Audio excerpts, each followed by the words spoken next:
अगर आप जो है माननीय पासवान जी के पुत्र नहीं होते, रामविलास पासवान जी के, तो शायद हो सकता था कि आप कभी सांसद नहीं बनते और सफल एक्टर भी नहीं बन पाते। आइए, हम तो कह रहे हैं कि आइए, बैठिए, जिससे लड़ना हो लड़िए। आप साहब 1 लाठी खाएंगे, हम लोग 25 लाठी खाएंगे, आपको लाठी नहीं पड़ने देंगे। तो साहब देखिए, अगर ये राजनेता लोग सोच रहे हैं कि बहुत ज्ञानवान, प्रज्ञावान, बुद्धिमान है, तो ये गलत है। साहब ईमानदार बन जाइए, आप जिंदगी भर के लिए आपको हम नेता चुन लेंगे।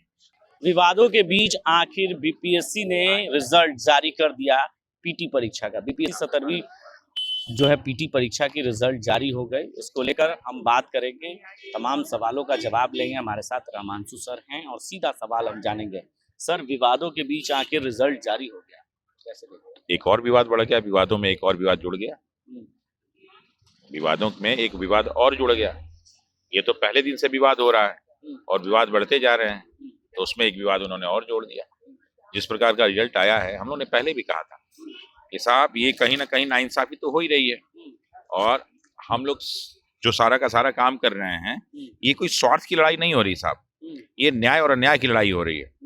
जब 3,28,990 बच्चे बैठे, उसमें से 6.5% बच्चे क्वालिफाई करते हैं टोटल, जिसमें से 19.60% तो सिर्फ और सिर्फ जो है क्वालिफाई कर लेते बाबू परीक्षा परिसर वाले, जो 4 तारीख को हुआ, और बाकी जितने सारे के सारे 911 सेंटर, यानी इनके एक सेंटर से, हम उसको 22 नहीं मानते, ये तो एक ही सेंटर कहते थे ना, एक सेंटर से 19.6% और बाकी 911 सेंटर से 6.32%। ये न्याय है क्या? क्यों भूल गए हमारे कंट्रोलर साहब और परीक्षा एग्जामिनर साहब और दुनिया भर के कौन कौन साहब लोग हैं? वो लोग ईमानदारी से परीक्षा क्वालिफाई करके आए थे कि नहीं आए थे, ये भी प्रश्न चिन्ह उठेगा। तो ये इसमें तो उन्होंने कहा कि नहीं साहब, ये डाटा नहीं है, ये डाटा है कि कितना जीरो पाया, ये डाटा है कितना 120 पाया, ये डाटा है 100 से कितना ज्यादा, ये डाटा है कि श्रेयसी सिंह का घर याद है कि नहीं, ये डाटा ये कि जो है नीतीश कुमार कहाँ कहाँ खाना खाए थे, ये तो याद, ये प्रश्न को, यह डाटा या इकट्ठा कर लिए थे। और जो है ये भी प्रश्न पूछ लेना चाहिए थे कि माननीय चेयरमैन साहब पे कितने केस किए गए, क्या उनको एक प्रश्न ये पूछा कि क्या उनको विजिलेंस की क्लियरेंस मिली है कि नहीं, इस पर डाटा दिखा दिए होते। तो ये तो विवाद के घेरे पहले से है और आगे भी बना रहेगा जब तक इसका सही सोल्यूशन न मिल जाए। अध्यक्ष महोदय नजर नहीं आए पूरे रिजल्ट में। साहब कैसे आएंगे? प्रश्न पूछा जाएगा ना, तो प्रश्न के जवाब कैसे देंगे? बीमार पड़ गए होंगे सोच के कि जो है कि अगर कोई 2-4 ईमानदार पत्रकार पहुंच गया, प्रश्न पूछ दिया तो क्या होगा। वैसे कोई उस तरह का प्रश्न बहुत दिखा नहीं। अब तो मैं ये भी कहता हूं, जो पत्रकार है उनको ईमानदार के साथ साथ साहसी हिम्मती भी होना पड़ेगा। डरिए मत, प्रश्न पूछिए। जब हम यहाँ पे छात्र और टीचर बैठ के इतना हिम्मत साहस दिखा सकते हैं, केस सहने को तैयार है और थाने में जाने को तैयार हैं, लाठियां सहने को तैयार हैं, तो अब पत्रकारों को भी कहीं ना कहीं साहसी और हिम्मती बनना पड़ेगा, तभी जाके इस लोकतंत्र की रक्षा हो पाएगी। वरना मनु परमार जैसे आरोपी लोग इस सत्ता पे बैठ के और पूरे के पूरे बिहार को बर्बाद करेंगे। सभी विपक्ष के नेता आ चुके हैं, लेकिन कोई सत्ता पक्ष के लोग नजर नहीं आ रहे हैं। आखिर क्या वजह रही आपकी इस सत्याग्रह? साहब, लड़ाई सत्य और असत्य की हो रही है ना, तो जो सत्य के साथ है वो आएगा, जो सत्य के साथ नहीं है नहीं आएगा। और कुछ लोग सत्य के साथ शुरुआत में थे, फिर बाद में असत्य के साथ हो गए, डर के मारे या लोभ बस कि कहीं हमें सरकार न बन जाए, कहीं उनकी सरकार बन जाए। तो साहब देखिए, अगर ये राजनेता लोग सोच रहे हैं कि बहुत ज्ञानवान, प्रज्ञावान, बुद्धिमान है, तो ये गलत है। साहब ईमानदार बन जाइए, आप जिंदगी भर के लिए आपको हम नेता चुन लेंगे। साहसी हिम्मती बन जाइए, हम आपको नेता चुन लेंगे। लेकिन अगर आप राजनीति यहाँ करेंगे तो हमें स्वीकार नहीं, बिल्कुल स्वीकार नहीं। चिराग पासवान मीडिया में आकर जरूर कहें, लेकिन आए नहीं आंदोलन में। देखिए, नेता बनने के लिए जो है पिता का नेता होना जरूरी है, नेता बनने के लिए जमीन पर लड़ना जरूरी है। चलिए, ये पूर्व जन्म के अच्छे कर्म थे कि आप जो है माननीय पासवान जी के सुपुत्र हैं। ये पूर्व जन्म का अच्छा कर्म था कि आप इतने सुंदर, स्मार्ट और अच्छा बोलने वाले, अच्छा पढ़ा लिखे हैं। ये सब पूर्व जन्म का कर्म। लेकिन इस जन्म का आपका कर्म क्या है, ये भी तो काउंट होगा।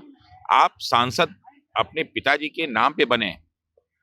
अगर आप जो है माननीय पासवान जी के पुत्र नहीं होते, रामविलास पासवान जी के, तो शायद हो सकता था कि आप कभी सांसद नहीं बनते और सफल एक्टर भी नहीं बन पाते। लेकिन भगवान ने आपको मौका दिया, तो अब तो इसका फायदा उठाइए। अब तो हम छात्रों के बीच में आइए और हम लोग की आवाज बनिए, लड़िए सड़क पे, देखिए हम आपके पीछे खड़े होते कि नहीं। जिससे लड़ना हो लड़िए, इस बेमान भ्रष्ट व्यवस्था से लड़िए, उन अधिकारियों से लड़िए, उन भ्रष्ट नेताओं से लड़िए। अरे साहब, मोदी के खिलाफ आप लड़ जाइए, हम आपका साथ दे देंगे। लेकिन जब सरकार में नहीं थे तो बिहार फर्स्ट, बिहारी फर्स्ट का उनका वो कैंपेन भी चला था, लेकिन बिहार के ही छात्र अभी सड़कों पर है, लेकिन बिहार फर्स्ट, बिहारी फर्स्ट। दरअसल क्या है ना कि ये जो नई पीढ़ी आई है ना, इसको बरगलाने के लिए आजकल कोटेशन चलते हैं, 3C, 5C एक हमारे माननीय प्रधानमंत्री जी सम्माननीय है, मैं उनका इज्जत इसलिए करता हूँ। हाँ, कुछ अच्छे काम उन्होंने किए हैं, लेकिन बहुत सारा गोल गोल घुमाते भी रहते हैं, तो बाकी उनके समर्थक भी ये सीख लिए। मेरी माता जो है वो मोदी की अंधभक्त है, लड़ जाती है हमसे। उसको मोबाइल ला के खरीद के दिए और बैठ के रील देख रही थी, तो हमने कहा क्या इनका रील देखती हो, तुम्हारे बेटे मार खाते हैं, कुछ बोलते नहीं है, तो हमारा मोबाइल फेंक दी कि नहीं चाहिए तुम्हारा मोबाइल, इसके बारे में कुछ मत कहो। तो अब क्या कहा जाए, वो अपने बेटे को गलत मानने को तैयार है, लेकिन मोदी को गलत मानने को तैयार नहीं है। फिर भी हम कह रहे हैं माननीय पासवान जी साहब, ये बिहार फर्स्ट बिहारी फर्स्ट को सिर्फ बोलिए नहीं, करके दिखाइए। आइए, हम तो कह रहे हैं कि आइए, बैठिए, जिससे लड़ना हो लड़िए। आप साहब 1 लाठी खाएंगे, हम लोग 25 लाठी खाएंगे, आपको लाठी नहीं पड़ने देंगे। ये बिहार के छात्र हैं जो अपने गुरु के लिए लड़ जाते हैं, जान देने को तैयार हो जाते हैं, तो आप नेतृत्व करिए, जिससे लड़ना लड़िए। आपको हम लोग प्रधानमंत्री, मुख्यमंत्री या राष्ट्रपति सब बनवा देंगे, लेकिन सिर्फ शब्दों से मत खेलिए। आइए, लड़िए हम लोग के साथ। उनके भी 3 छात्र हैं, जैसा उन्होंने कहा था कि हमारे भी 3 छात्र हैं जानने वाले। उनका घर के रिश्ते, उनके बच्चे हैं अपने घर परिवार के बच्चे जिन्होंने एग्जाम दिया, और उन्होंने उनसे बात किया कि बल्लू बाबू क्या, उन्होंने कहा बिल्कुल हुआ। कुछ जो है ईमानदार अधिकारी, ईमानदार नेता तथा कथित, ठीक है, ये लोग जो है कहते कि नहीं, ये उपद्रवी हैं, ये नॉन सीरियस हैं, ये हैं, वो हैं। साहब आप ही ने तो छाप दिया था कल कि जो है इतने बच्चे जो है क्वालिफाई किए, हमने तो नहीं कहा साहब, आप तो प्रेस कॉन्फ्रेंस में कह रहे हैं कि हाई कोर्ट में याचिका दायर करने वाले 3 बच्चे क्वालिफाई किए। ये उपद्रवी दिख रहे हैं आपको, ये नॉन सीरियस दिख रहे हैं।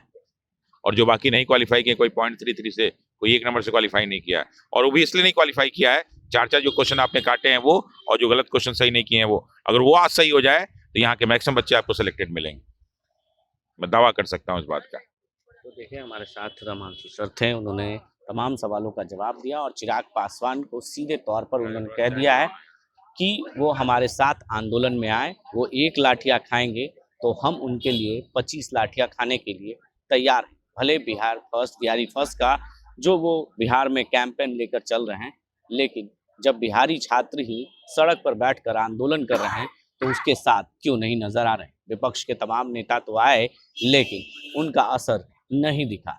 अगर चिराग पासवान आएंगे तो जरूर कुछ इस शिक्षा सत्याग्रह में कुछ असर पड़ सकता है।